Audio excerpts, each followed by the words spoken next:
몇 분과 인사 나누겠습니다. 해피 파더스 데이. 앞뒤로도 인사하시죠. 해피 파더스 데이.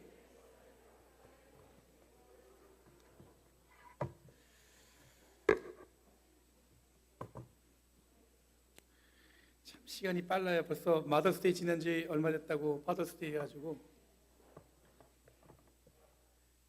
어저께 제 아내가 저보고 오늘 뭐 먹고 싶은 거 있냐고 물어보는데 얼마나 낯설던지 뭐 이렇게 물어보니까 파더스 데이구나 이제 그렇게 느낌이 왔어요. 어느 날 아들이 아마 공부하기 위해서 멀리 이제 집을 떠난 것 같아요. 근데 뭐 이렇게 집 떠나니까 고생스럽죠. 여러 가지 생각하다가 어머니하고는 늘 통화하다가 문득 그런 생각이 들었대요. 아버지가 그래도 나를 위해서 많이 희생을 했구나. 이 고마움을 표현한 적이 없다. 그래서 전화를 걸었답니다. 아버지한테 전화를 딱 그랬더니 아버지가 딱 받자마자 아빠 저예요. 그랬더니 엄마 바꿔주마. 그러길래 그게 아니고요. 저는 오늘 아빠하고 하고 얘기하고 싶어서 전화했다고. 그랬더니 여태까지 아버지가 저희한테 고생하고 고마웠던 이야기를 막 얘기한 거예요. 한참을 얘기했더니 아버지가 맨 마지막에 뭐라냐면 너 술 마셨냐? 이게 참 고맙다는 표현을 자주 안 하면 사람들은 그게 이제 쉽게 와닿지 않죠. 아버지들, 저희 아버지가 굉장히 일찍 돌아가셨어요. 65세 교통사고로 갑자기 돌아가셔가지고 마지막에 어떻게 인사도 잘 못하고 이제 돌아가셨는데, 생각해 보면은 아버지라는 존재가 굉장히 컸음에도 불구하고 그게 많은 이야기, 많은 어떤 그런 거를 못했던 것 같아요. 제가 지난주 연애 동안에 우리 아들하고 호텔을 가셨었는데 진짜 말 한마디 없더라고요. 말 한마디. 벌써 그렇게 돼서 옛날에는 뭐 이렇게 달라고 그랬는데 이제 그런 것도 없어. 약간 아쉬웠는데 여러분 이 세상의 아버지들 힘내시고요. 우리 아버지들 위해서 박수 한번 쳐주시죠.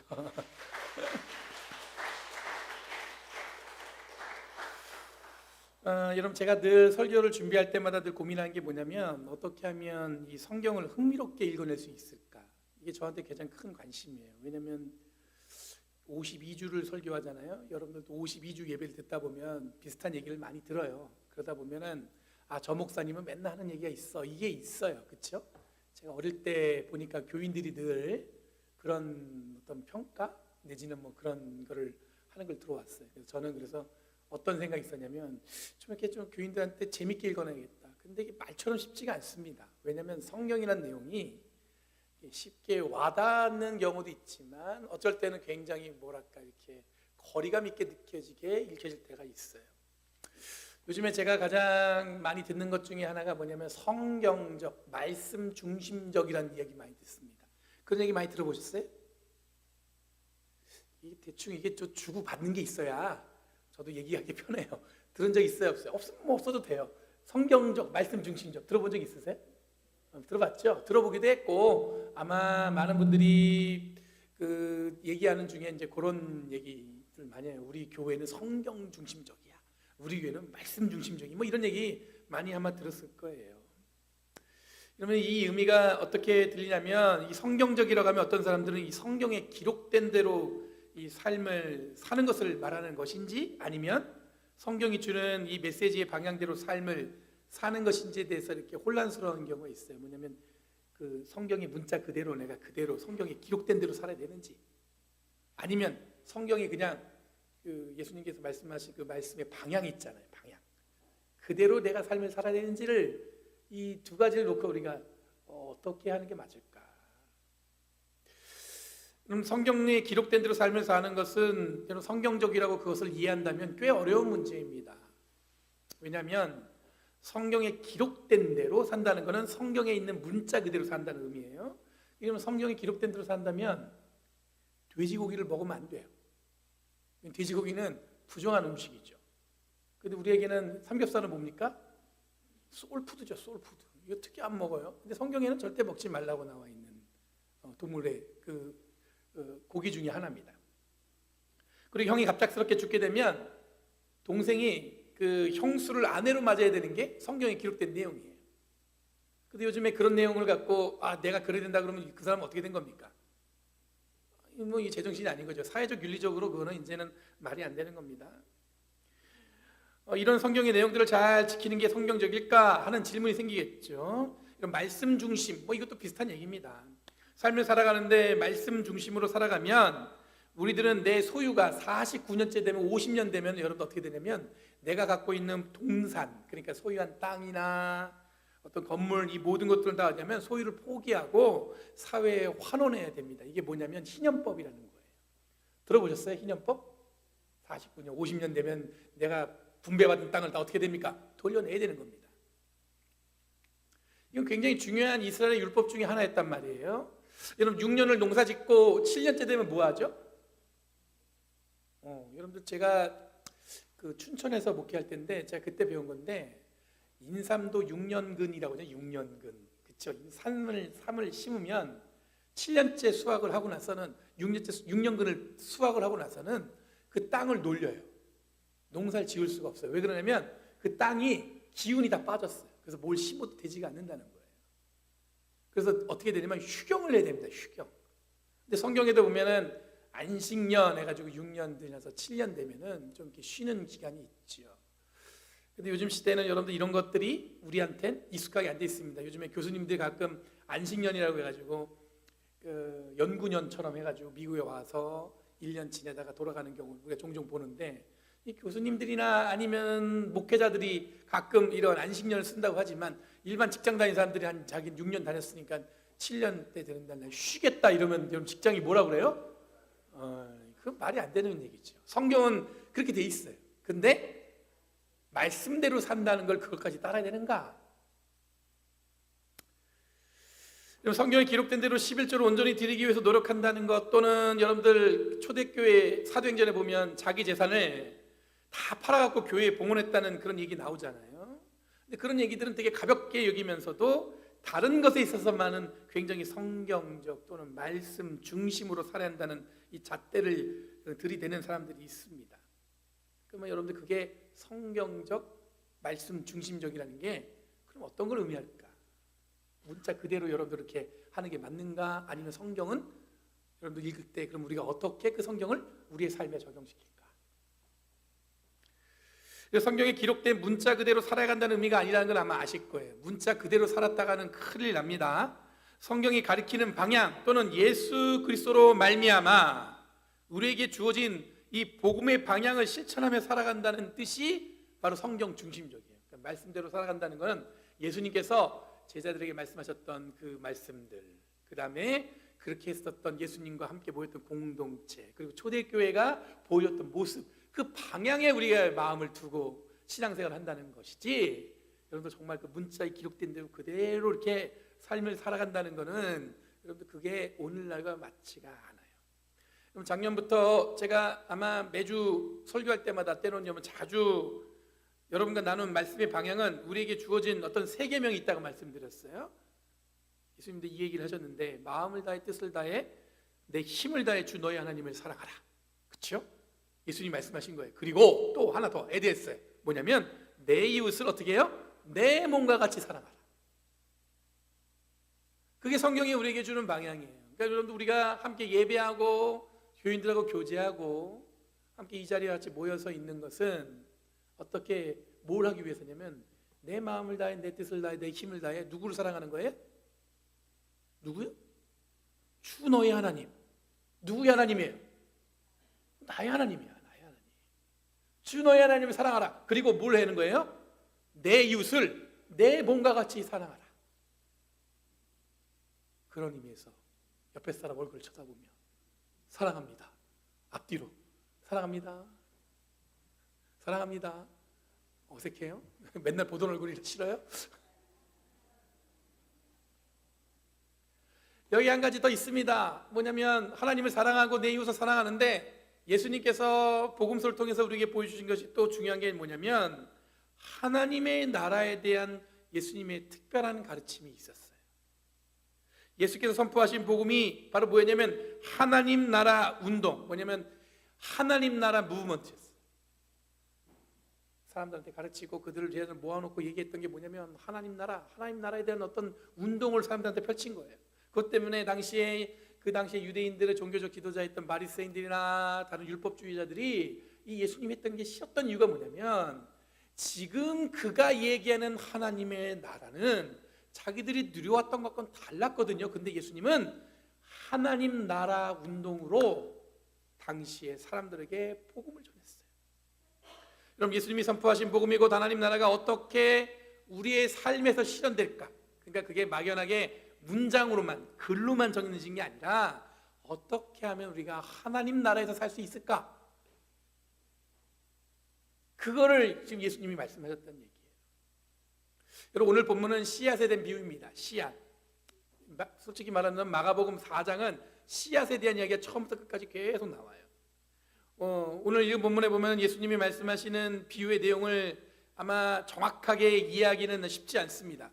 내용은 잘 익혀져요. 왜냐하면 비유의 특징은 뭐냐면 읽으면 그게 무슨 내용인지 알아요. 근데 그 내용을 잘 이해하려면 우리가 봐야 될 게 뭐냐면 아주 많은 것들을 생각해야 됩니다. 마가복음 4장 전체가 아까 말씀드린 대로 씨앗의 비유로 시작해서 겨자씨 비유로 마무리 짓고 있습니다. 여기 오늘 읽은 본문에 보면은 중간에는 씨앗 말고 등경유의 등불에 대한 비유를 통해서 예수님이 말씀하시는 비유에 대한 특별한 이해가 필요한 것처럼 읽혀집니다. 본문을 읽어보면 내용을 이해하는데 그렇게 어렵지는 않아요. 아까 말씀드린 대로 읽어보면 비유는 어떤 뜻으로 얘기하는지 알겠어요. 여러분, 비유로 이야기하는 내용은 생각보다 그 방향이 명확하고 어떻게 본문을 읽어내고 이해해야 되는지를 잘 알려주는 것 같아요. 그런데 10절에 보면 예수님이 비유하시는 말씀하신 이유가 나오는데, 비유로 내 너희한테 말하는 이유가 있다. 그게 뭐라고 말씀하시냐면 10절에 이렇게 나와 있어요. 읽지 않았지만 제가 4장 10절 얘기 읽어드릴게요. 뭐냐면 너희에게는 하나님 나라의 비밀을 맡겨주셨다. 그러나 바깥 사람에게는 모든 것이 수수께끼로 들린다. 우리한테는 굉장히 하나님의 어떤 비밀을 알려주시는 거예요. 근데 밖에 있는 사람들, 그러니까 제자가 아니고 예수님과 따라가지 않는 사람들, 다르게 표현하면 예수님의 적대자들한테는 이게 다 어떻게 들린다는 거예요? 수수께끼예요. 아무리 얘기해도 들리지 않아요. 왜냐하면 그들은 이미 자기들이 이해하는 하나님이 계셔. 그러니까 예수님이 아무리 얘기해도 그들한테는 뭐예요? 수수께끼. 알아들 수 없다는 뜻이에요. 이해는. 그들이 보기는 보아도 알지 못하고 듣기는 들어도 깨닫지 못하게 하셔서 그들이 돌아와서 용서받지 못하게 하시려는 것이다 라고 예수님이 말씀하고 있어요. 이게 뭐지 그럼? 내가 그럼 이해한 게 맞는 건가? 이게 못 알아듣게 한다는 게 나한테는 그럼 수수께끼처럼 들리면 어떡하지? 그런 생각이 들 수 있잖아요. 그럼 내가 이해한 게 맞을까? 여러분, 쉽게 읽혀질 것 같은데 생각보다 예수님이 말씀하시는 건 뭐냐면 그렇지 않다는 거예요. 너희들이 아는 것만큼 그렇게 아는 건 아닐 거다. 그리고 여기에 이 비유를 깨닫고 돌아서지 못하게 예수님은 의도적으로 예수님의 적대자들이나 또는 마땅치 않은 자들에게는 하나님 나라의 비밀을 공유하지 않기 위해서 이 비유로 말씀을 전파하신다고 얘기하고 있습니다. 쉬울 줄 알았는데 어렵게 느껴지는 게 오늘 읽은 본문을 읽어내는 데 있어서 첫 번째 어려움이에요. 두 번째는 오늘 읽은 본문 있는 여러분 앞에 보면은 25절 말씀에 뭐가 있냐면 그 이제 등불에 대한 등경에 대한 비유가 있었어요. 뭐라고 나오냐면 마지막에 가장 가진 사람은 더 받을 것이요 가지지 못한 사람은 그 가진 것마저도 빼앗길 것이다. 이런 구절이 있어요. 그러면 하나님 나라를 이해하는 데 있어서 여러분들 뭐냐면 기존에 이해했던 거하고는 전혀 다르게 이해해야만 하나님 나라를 이해할 수 있다는 뜻이에요. 가진 사람이 더 많이 갖고 조금 가진 사람은 그마저도 뺏긴다는 거예요. 이건 어찌 마치 보면 우리가 요즘에도 경험하는 빈익빈 부익부 같은 느낌. 부자는 더 부자가 되고 가난한 자는 계속 가난해지는 그런 얘기인가 싶을 수 있는데, 여기서 얘기하는 건 뭐냐면 그냥 기존에 어떻게 보면은 많은 사람보다 적은 사람한테 더 많이 나눠줘야 되겠죠. 우리 교회 안에서는 그렇게 생각하잖아요. 그렇죠? 저 사람은 좀 많으니까 좀 적은 사람 줘야지. 그런데 예수님이 뭐라고 말씀하시냐면 많이 가진 사람이 더 많이 가질 것이고 이 조금 가진 사람은 그마저도 뺏긴다는 뜻이에요. 이게 지금 무슨 얘기일까? 진짜 수수께끼처럼 들릴 때가 있어요. 그럼 나는 그럼 뭐냐면 하나님의 비밀을 모르는 건가?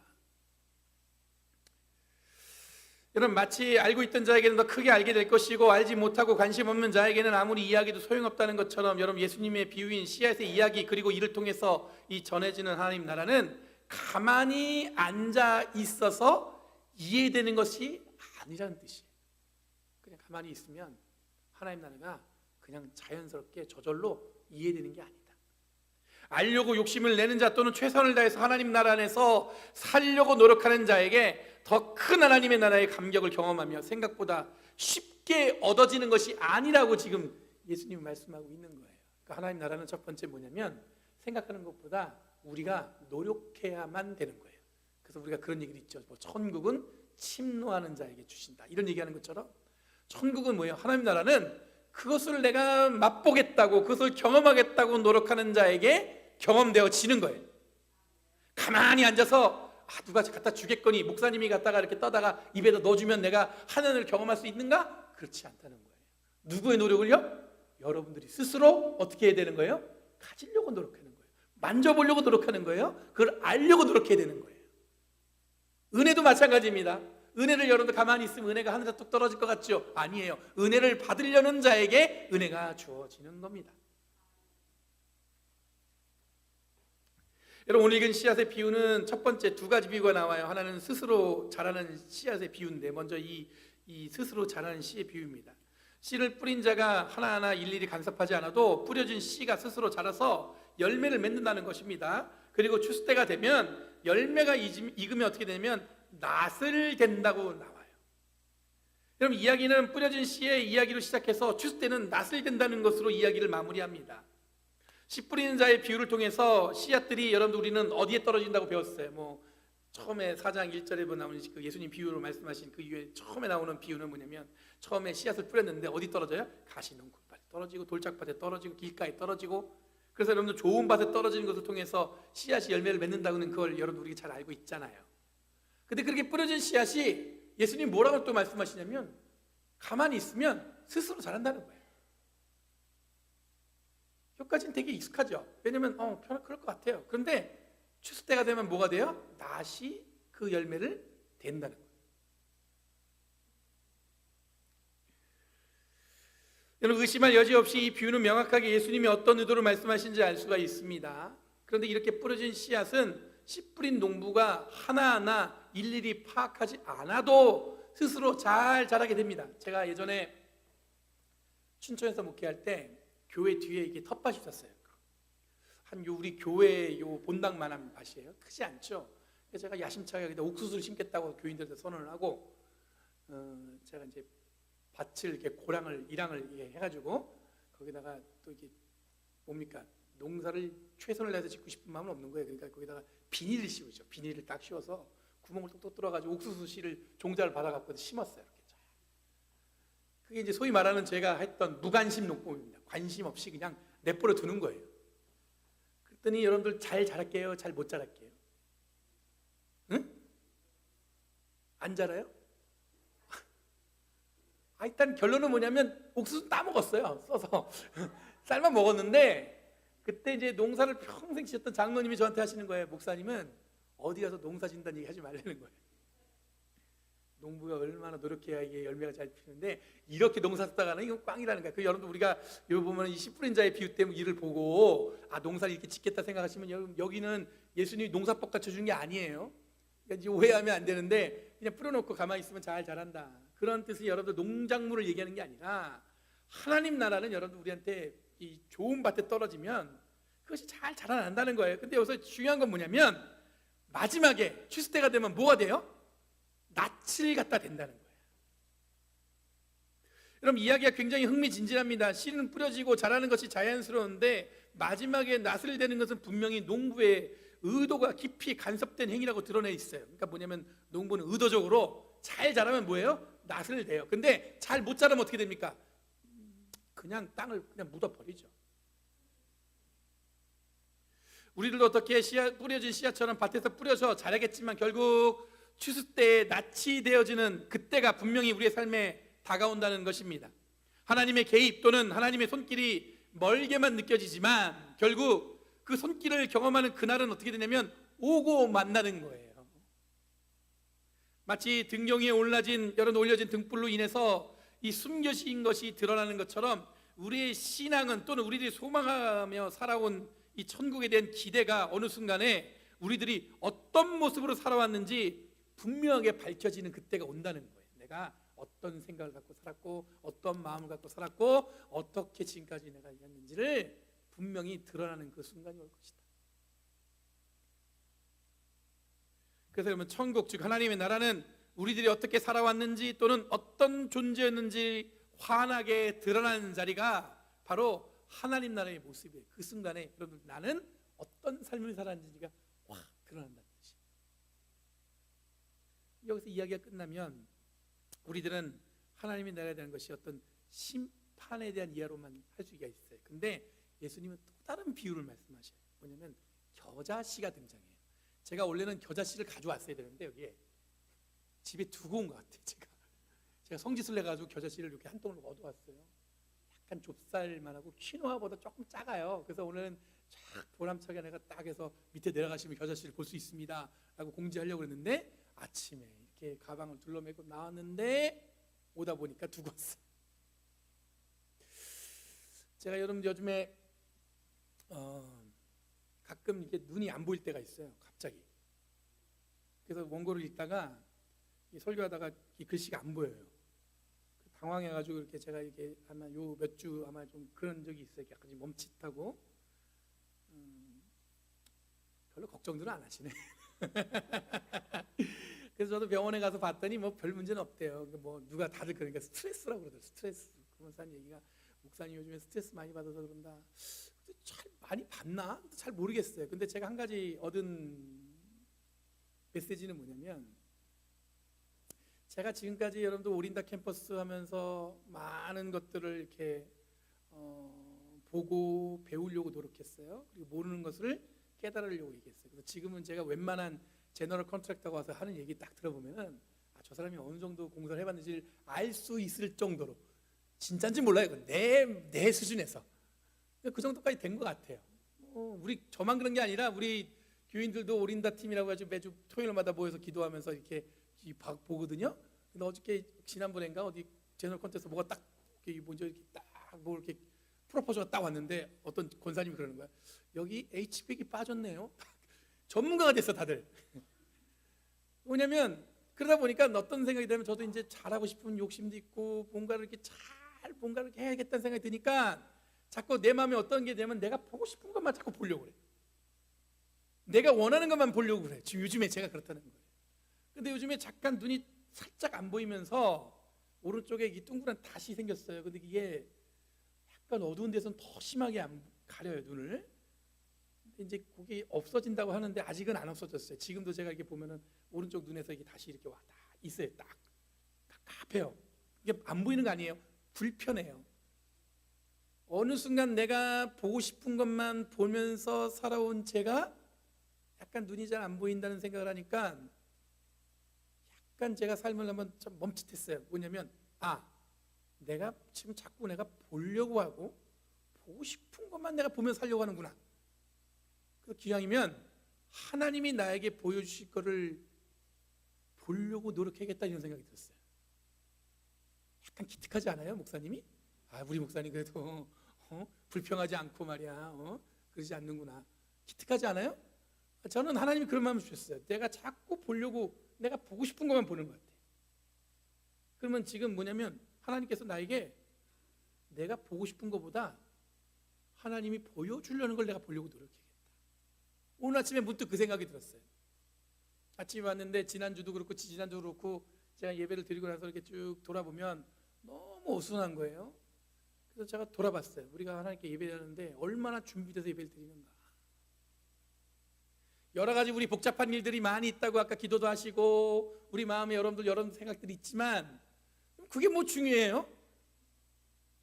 지금 내가 이 자리에 와서 하나님께 예배하는 이 시간, 하나님을 만나고 하나님께 내 마음을 고백하고 내가 하나님과 든든히 동행한다는 게 더 중요하죠. 그렇죠?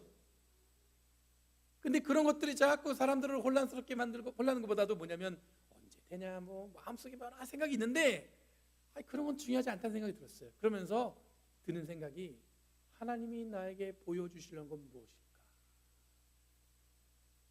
청년들도 갑자기 뭔가 왔어요. 왜냐면 자기들이 편안하게 최세영 목사님이 하는 것만 하다가 자기들이 뭔가 짊어져야 되잖아. 아침에 왔더니 음양도 안 돼.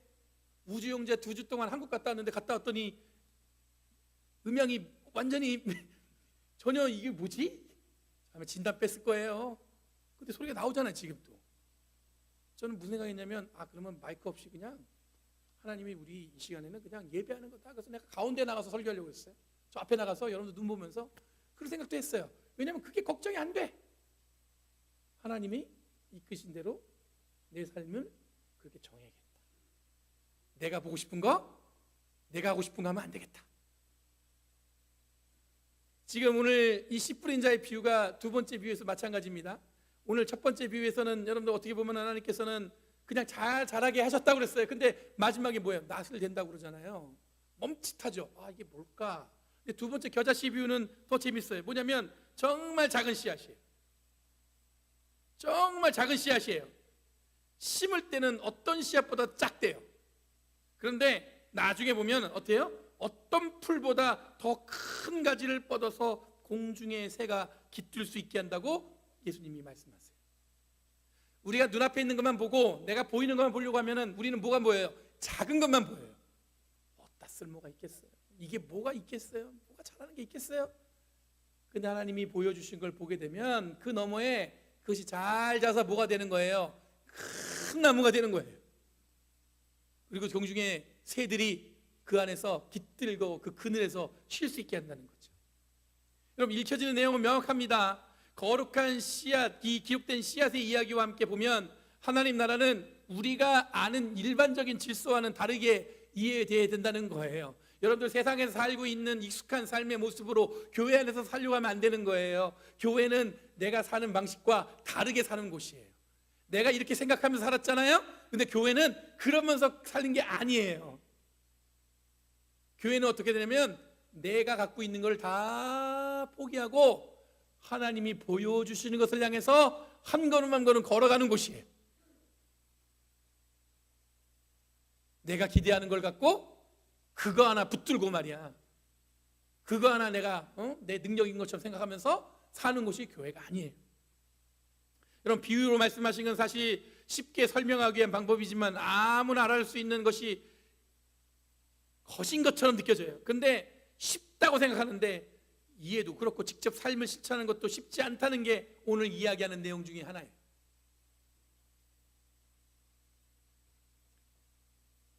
당시에 여러분 로마는 이 영토의 의미를 지리적인 경계로 설정한 게 아니에요. 여기까지 로마 땅이다 한 게 아니라 황제의 명령이 닿는 곳이 로마의 영토라고 생각했습니다.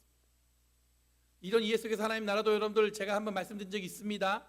하나님의 나라는 영토가 아니라 하나님의 명령 또는 하나님의 통치나 질서가 미치는 곳이 바로 하나님의 나라라고 이야기할 수 있을 거예요. 그럼 여러분 우리가 있는 이 자리 교회도 하나님의 명령과 하나님의 통치와 하나님의 질서가 워킹하는 곳이 돼야겠죠. 내가 눈앞에 있는 거 가지고 보이는 것 때문에 여러분의 삶을 이렇게 결정하려고 하지 마시고 하나님이 이끄시는 그 방향대로 가려고 하는 것, 이거 다르게 보면 세상 사람들 보면 저거 정말로 바보 같은 짓이에요. 그렇죠?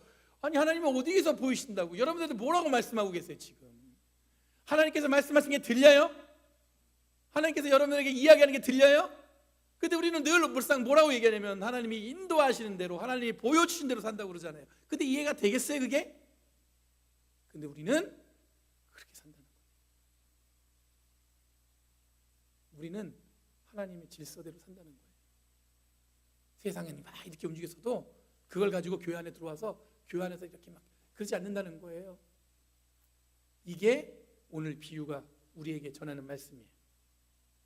여러분 통치가 낭만적으로 가만히 있으면 우리에게 오는 것이 아닙니다. 비유에 드러나는 것처럼 좋은 밭을 준비하는 좋은 마음을 가진 성도들에게, 그리고 스스로 잘 자라서 열매를 맺는 순간에 낫을 되는 날에도 두려워하지 않고 좋은 열매를 맺기 위해 노력하고 헌신한 자들에게 작아서 보이진 않지만, 아니 언제 그런 일이 일어날까 의심하거나 별로 신경 쓰지 않는 가운데 마침내 우리의 생각보다 더 크게 우리의 삶에 마주하는 것이 바로 하나님의 나라라는 것을 기억하라는 거예요. 여러분 이 비유는 아무나 들을 수 없습니다. 그리고 세상의 질서와는 우리들이 늘상 경험하는 것을 통해서 알아챌 수 있는 게 아닙니다. 어려운 듯하지만 어렵지 않고 쉬운 듯하지만 쉽지 않은 것이 바로 하나님 나라예요. 이게 무슨 말이야 싶겠지만 정말 그런 것 같아요. 요즘에 성경적 말씀 중심, 요즘에 이 용어들을 사용한 분들의 특징은 뭐냐면 이 배타적인 신앙을 드러내기 위해서 이 문장을 사용합니다. 우리는 성경적인 신앙을 가진 교회야.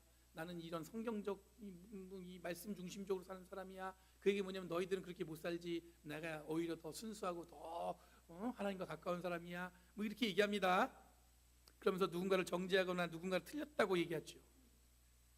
근데 여러분, 성경적 구원과 성경적 하나님 나라 이해, 이 말씀 중심에서 보는 신앙생활, 이렇게 이야기하면서 뭔가 특별하고 자신들만이 아는 것처럼 이야기하는 것은 여러분들 정말로 성경과 말씀을 잘 모르면 그렇게 할 수 있어요. 그러니까 우리가 흔히 얘기하는 무식하면 용감하다고, 성경적 말씀 중심적이면 누군가를 여러분들 정죄하고 그 사람들 갖다가 말이야 틀렸다고 얘기하는데 그거를 사용하면 안 되는 거죠. 여러분, 성경적 말씀 중심적이라는 것은 뭐냐면 앞서 말씀드린 것처럼 예수 그리스도가 선포한 복음의 방향에 맞게 우리의 삶을 살아내는 게 바로 성경적이에요. 내가 이해한 대로 성경을 이해하는 것이 아니라 예수님이 이해한 것을 이해하라는 뜻입니다. 오늘 본문에서 예수님은 우리에게 씨앗의 비유를 통해서 복음의 방향성, 즉 하나님은 어떤 의도와 생각으로 우리에게 기쁜 소식을 전해주는지를 알려주고 있습니다. 하나님 나라 운동, 즉 하나님의 질서와 통치가 임하는 세상을 위해서 예수님이 새하역을 하셨고 그것을 가르치고 있습니다. 근데 그거는 우리가 이미 알고 있고 익숙한 세상의 삶을 통해서 깨달아지는 것이 아니라 하나님만의 특별한 방법으로 작은 것에서 큰 기대와 소망을 품을 수 있는 마음을 갖는 것, 전혀 그런 일이 일어나질 것 같은 곳에서도 하나님의 놀라운 은혜와 역사가 일어난다는 소망을 품을 수 있는 그 은혜의 폭을 이해하는 것이 우리에게 주어진 성경적 말씀 중심적 삶을 살아가는 삶의 방향이라는 것을 기억하시는 저와 여러분에게 간절히 바랍니다. 우리는 달라요. 사는 삶의 모양이 다른 사람들이에요. 세상 사람들하고 차이가 있어요. 우리는 하나님 나라를 소망하는 사람들이에요. 그럼 씨앗의 비유처럼 우리의 마음에 깊이 새기시고 주님과 든든히 동행하며 하나님께서 새롭게 역사하시는 그 길을 기대하며 살아가는 저와 여러분에게 간절히 바랍니다. 하나님 언제나 가까이 계십니다. 우리를 통해 역사하십니다. 그럼 그것이 그냥 정말 그런가? 그게 아니라 정말로 그 진심을 믿고 그래야 되는 거예요. 저는 오린다 캠퍼스가 우리에게 주어진 거는 좀 더 좋은 공간에서 예배드릴 수 있었다? 그거보다도 우리의 신앙과 우리의 믿음이 한층 더 성숙해지는 시간을 하나님이 허락해 주셨다고 고백하고 싶어요. 너무 좋아서 너무 해피해, 그거 아니에요. 한번 이제 오늘 이모네도 가고 다음 주에만 속해 가보세요. 공사 하나도 진행된 거 없어요. 뭔가 바뀐 게 하나도 없어요. 어떻게 될 수 있을까? 근데 그걸 통해서 우리의 믿음과 신앙은 전 믿어지지 않는데 더 성장할 거예요. 그것을 기대하며 살아가는 저와 여러분에게 원합니다. 눈앞에 내가 보이는 것에 마음을 빼앗기지 마시고 그 너머에서 역사하시는 하나님 손길을 기대하시면서 하나님 나라 운동, 하나님의 질서, 하나님의 계획하신 것, 하나님이 만들어 가신 것에 우리의 삶을 드리는 저와 여러분에게 원합니다. 기도하겠습니다. 거룩하신 주님 감사합니다.